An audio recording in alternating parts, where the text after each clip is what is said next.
Magandang tanghali everyone. So nagluluto na naman tayo ng ating uulamin ngayong tanghali. So ang aking naisip guys na ulam is sinabawang tilapia. So ginisa ko muna guys and then nilagay ko ang tilapia na may kamatis.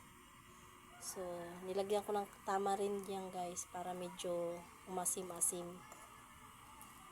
Tikman natin. So may mga sangkap na pala ito guys. Okay na. Okay na ang kanyang lasa. Lagyan na natin guys ang yung huling sangkap. Pechay.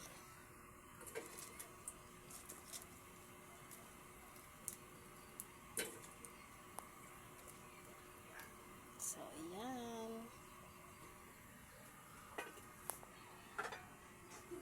Takpan na natin. So, ayan guys. Thank you for watching guys. So, ano po ang inyong mga ulam ngayong tanghali? Comment lang po sa baba. Thank you for watching.